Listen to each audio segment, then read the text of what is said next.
Okay. Perhaps we can move on and look at mobile as the next topic of discussion. It's something that's been touted for a number of years as the next big thing. Mm-hmm. Is that going to be realised? Oh yeah, most definitely. But I still think we're in the very, very early days of that. I remember 2000 trying to do mobile advertising, and we couldn't get anybody to buy it, so we closed the division. Then we tried again about 2005. Didn't work there. But I actually think it's a bit like high definition TV. It took about 20 years to get there. I think it's just happening, and the reason that it's happening, I mean, I think it will.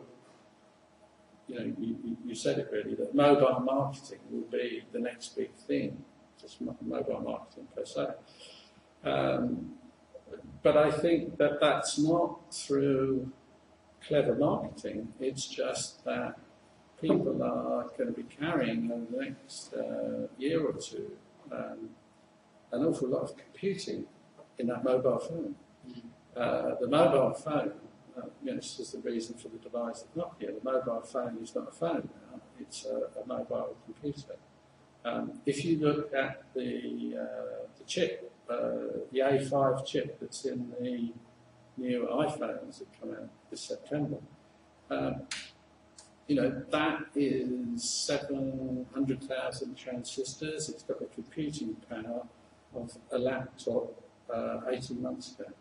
So, you're going to have a lot of technology and software applications sort of built on the top of that. So, looking at what Microsoft is doing, for example, they've just said they're going for one operating system across everything, across these laptops, across the phone as well, because they'll increasingly blend.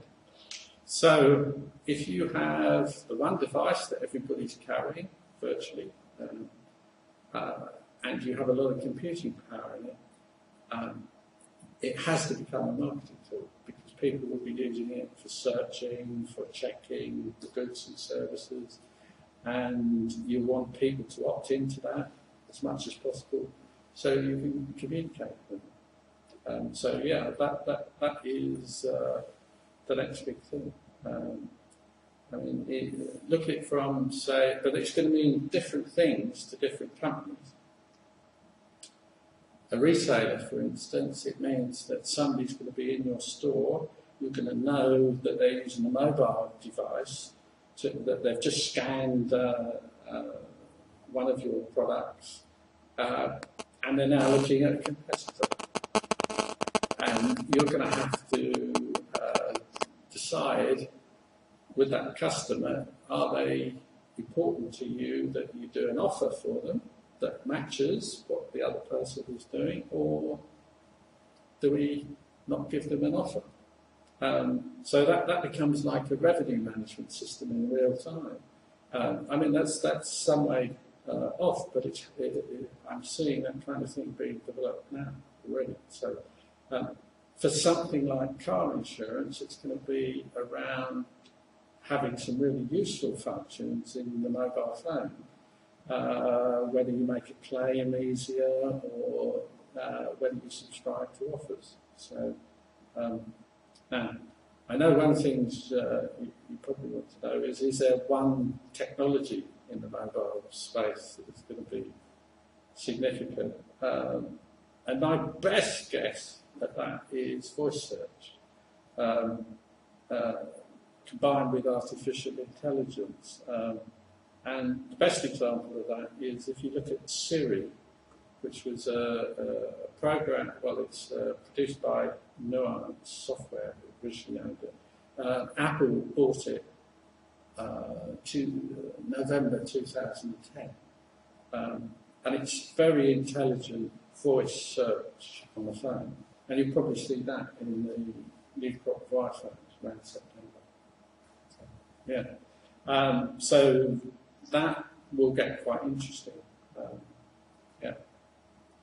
and people who haven't got smartphones, there are still quite a few of those. There is at the moment, but I think in Western Europe and the US, you'll soon have more than 80% on smartphones.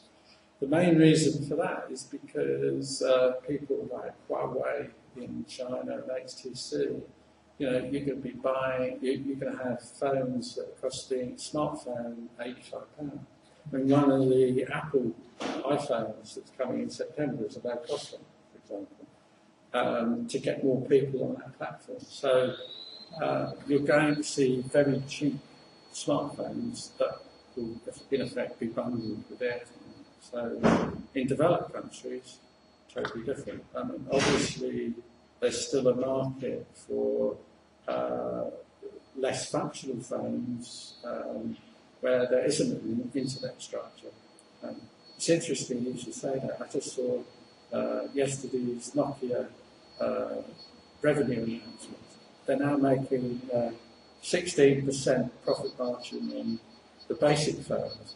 You're making 5% on the smartphones. So a high-tech company like Nokia's transformed from... Yeah, they were left so much behind, but they've got to subsidise to get rid of the smartphones. But the basic phones, they can actually, a £25 phone is very profitable too. Yeah.